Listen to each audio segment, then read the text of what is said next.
Hello everyone, today's poem is Xiaoya, 都人士, a Xiaoya poem from the Book of Songs. This poem is a very popular and typical poem in the Book of Songs that praising the laws, their chariots, their outlook, their costume, whatsoever their behaviors. So it's a very, very popular and typical type in the Book of Songs. We have many of those poems already. So today I will use a different approach. I will limit or reduce the explanation as much as possible to the context, but rather to explore this mysterious poem with a lot of arguments through the history. So let's explore this poem together. So I will give as much as background to this poem, and let's try to have more details on the background of this poem, and let's try to figure out what does this poem exactly about. The fundamental question or doubt to this poem is who is who. So in the poems in the Book of Songs, basically you at least have two figures associated with this poem. One is the writer, the other is the subject described in the poem. And in this poem, it becomes more complex.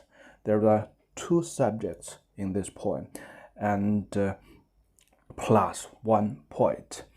So basically, we believe the poems in the Xiaoya was written by those high-ranking officers and junior lords who served to the king, who lived around the capital area. So that's also explain why those poems in Xiaoya is much complicated and which very, very fine writings among all the poems in the Book of Songs. So these people are the scholars, historians, they are the astronomists, they are the high-ranking officers to deal with all the complex state affairs, and they have the most advanced education in the country. So we have an anchor now, the poet. He should be a high-ranking officer or sort of the junior lord, take a high-ranking position in the central government, lived around or in the capital of Zhou. At the time of Zhou dynasty, the term Zhou doesn't refer to the dynasty, it refers to the place, to the people who lived in that place.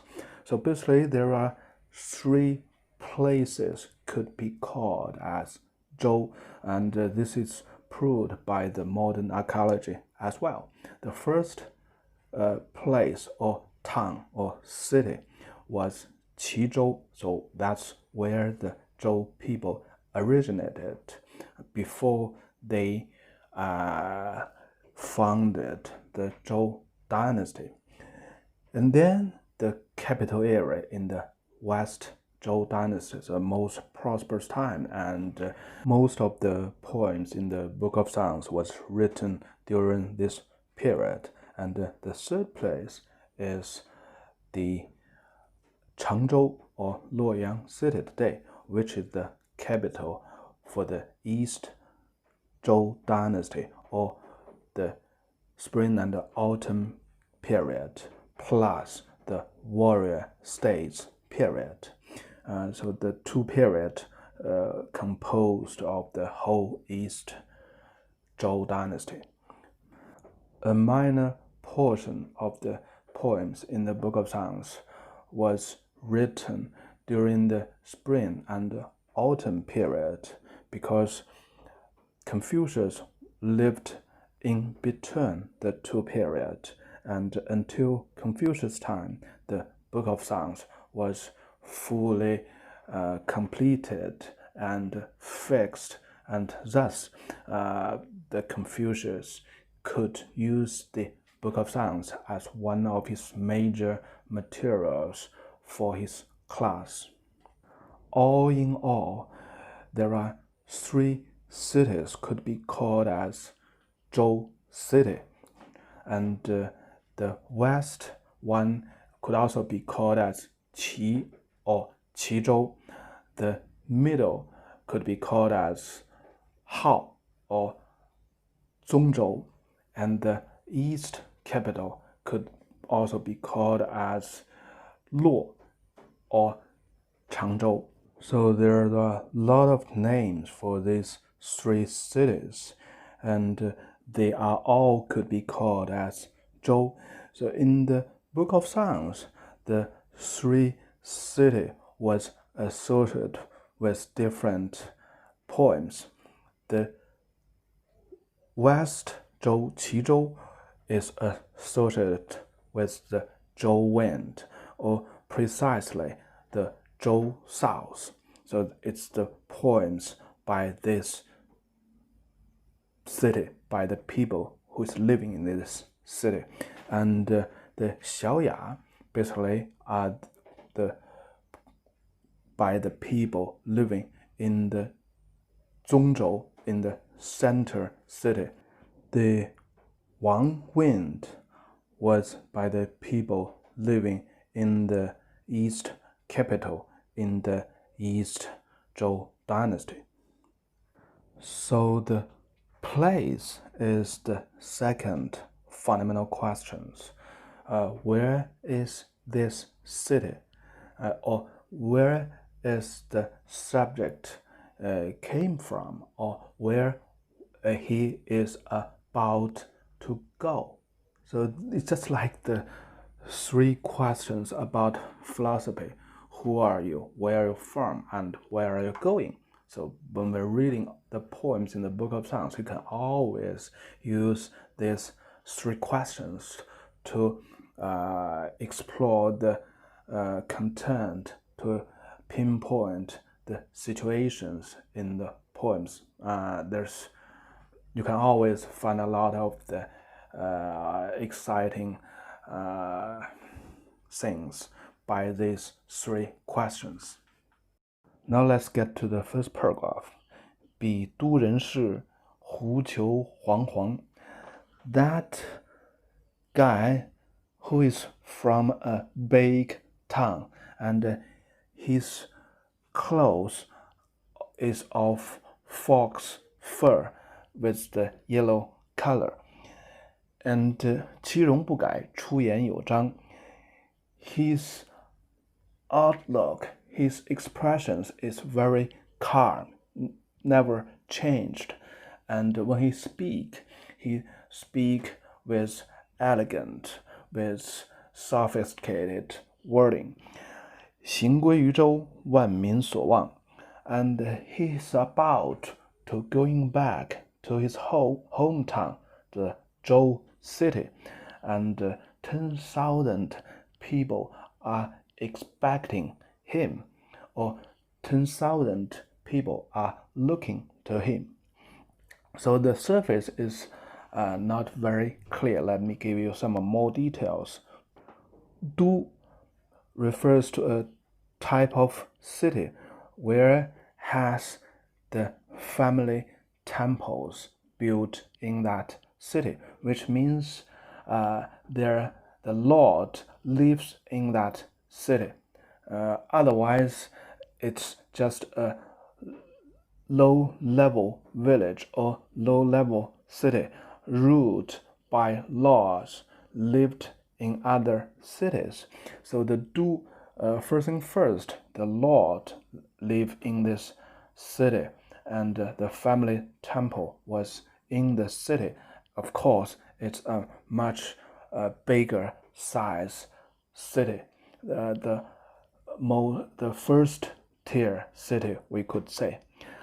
And the second sentence, 狐裘黄黄, So the clothes made of fox furs is the normal wearing of a noble person. The color yellow represents he's a mid-level or junior level noble person, not the prestigious noble persons, the state lords, the king of Zhou.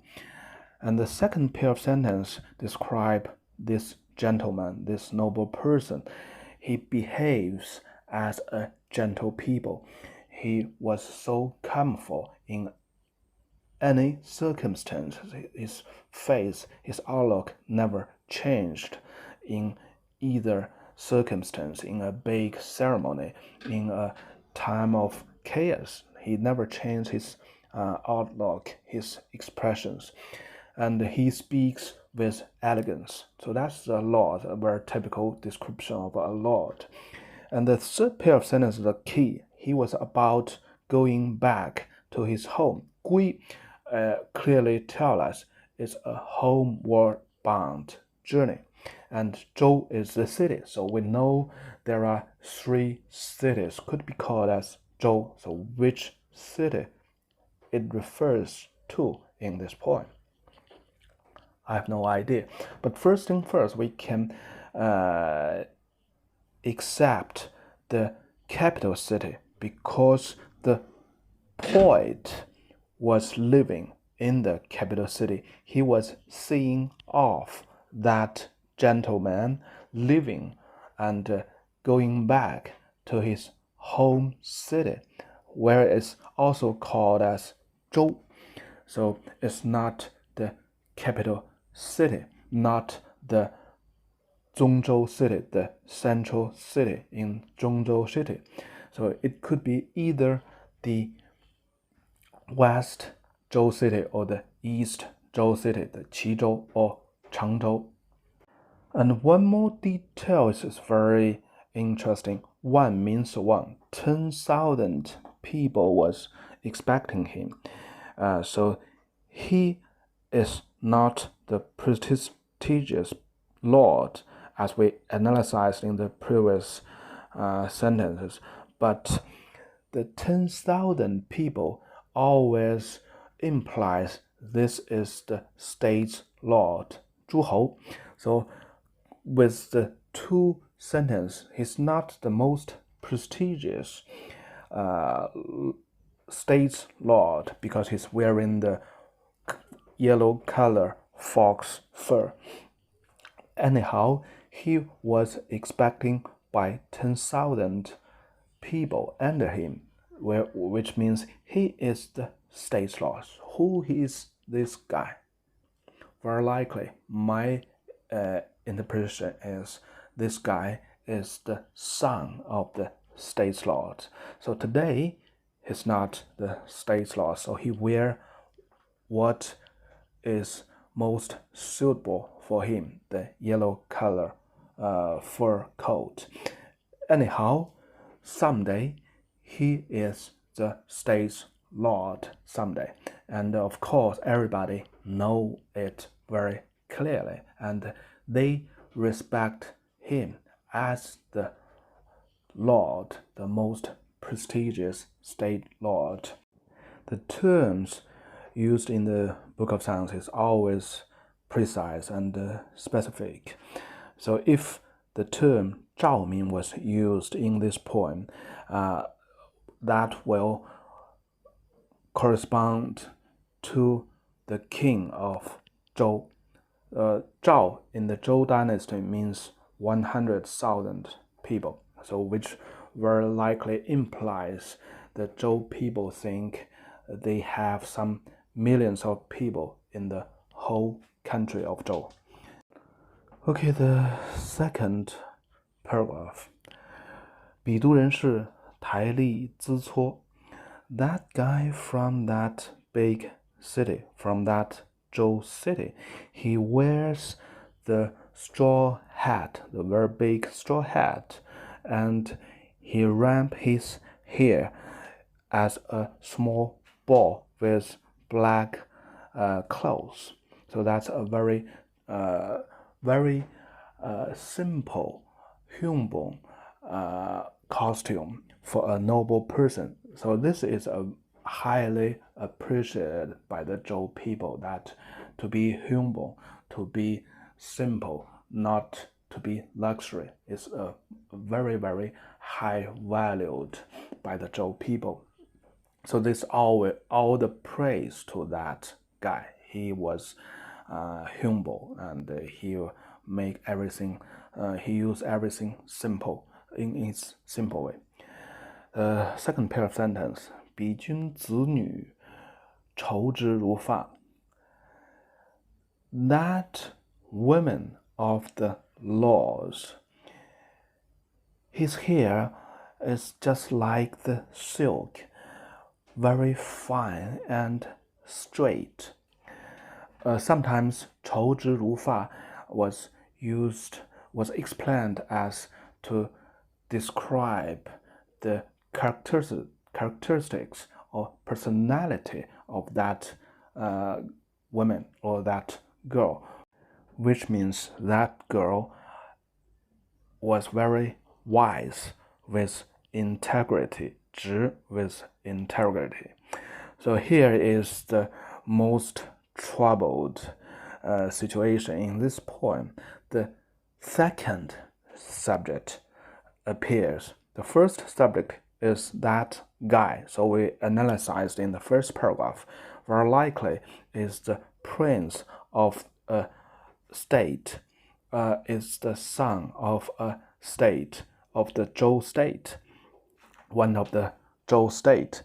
And the second pair of sentence, a girl, a woman shows up, and she was the girl, daughter of a laws. Who is she? It's hard to know. Let's continue. 我不见兮，我心不悦. Be careful. 说 here should be read as 悦. It's a long word, which means happy. So, I don't see them. I would not see them anymore, or I cannot see them anymore. I don't feel happy. I'm so upset. The third pair of sentence, 我不见兮，我心不悦, is sort of the polite, formular wording in the Book of Songs. It appears everywhere in the poems of Book of Songs, which describes the poet and, of course, the people, the general people, average people. They adore, they respect their laws very much. When they cannot see the Lord, they feel very upset. When they see their laws, they feel so happy.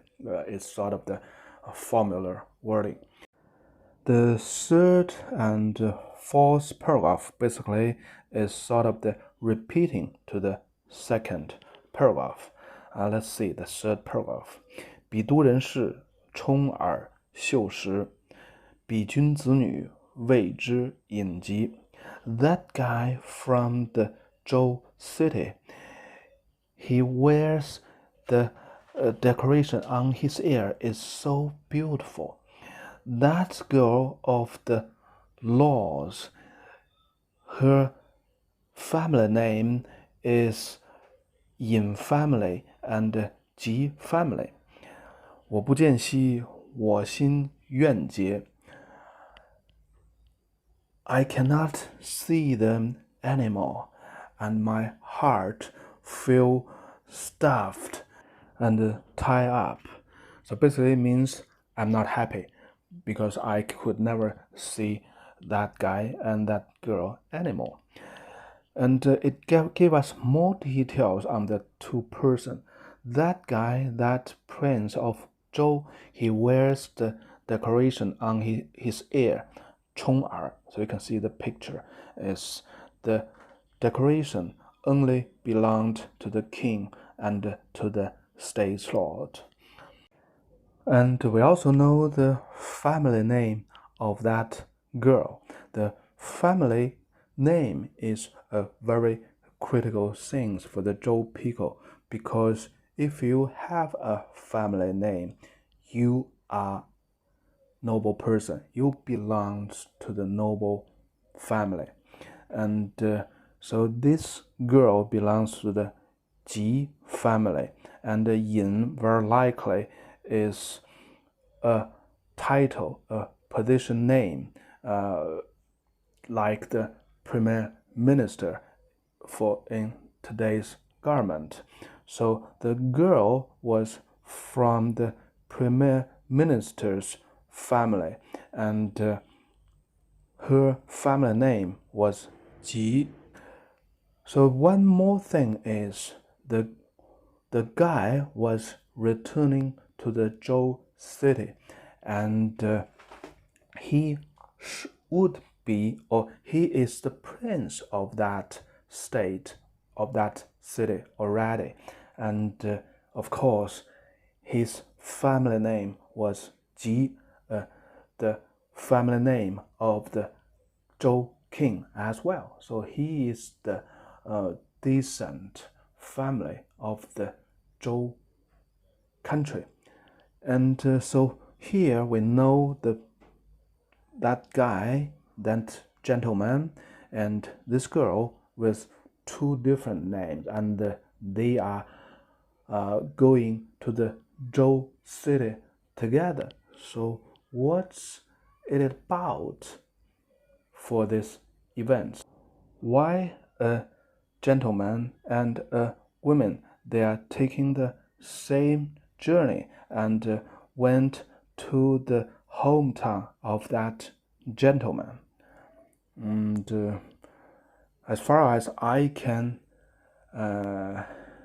think of, it very likely it's a marriage. Of course, the gentleman in this poem is not the fiancé. The fiancé is the state lord, because the state lords never went to his father-in-law to welcome the bride. For the code of conduct, normally he will send one of his sons or a high-ranking officer in his states to go to his father-in-law to welcome the bride with 100 chariots with a lot of gifts to his father-in-law. Okay, let's go to the fourth paragraph and see. 彼都人士垂带而立，彼君子女卷发如虿。That gentleman from the Zhou City, he wears the waist belt and fall down with sharpness, with power. And that girl of the Lord, his hair curved like scorpion. I could never see them again, and I'm saying, or I want to follow them to the far places, to the Zhou City. So this paragraph basically is almost identical to the second and the third paragraph with more details, but basically they are all the praising and compliment to that gentleman from the Zhou City and to the girl from the Lord, from the Ji family. Okay, the last paragraph. 非以垂之，带则有余；非以卷之，发则有旒。It's not because of he made it. It's because of his waist belt is long enough, and thus his waist belt fall down with its sharpness and power. It's not because of she made it, curved her hair. It's just because his hair curved naturally by itself. So the two terms basically is describing the gentleman and the lady, no matter their characteristic, their style, or their outlook, are all by born, not by some fix up. So this is the mindset of the Zhou people. For the noble persons, everything is by heaven, by their blood, not by efforts. And that's the basic fundamental value in a noble society, in a feudalism society. The last sentence, 我不见兮，云何盱矣? 盱 means very sad and with worry. So I would never see them again, and how sad I was. So finally, this poem is a bit sad poem, expressed a sad feeling because the poet could never see that gentleman and that lady, that girl, that bride again. So what do you think? Who are these poets? And in the fourth paragraph, the poet also expressed his feelings. 言从之迈, I want to follow them to the remote place, to that Zhou City. So who are these poets? So in my opinion, very likely he is the father of that girl, of that bride, and he is a junior lord with a high position in the central government, and his family name is Ji.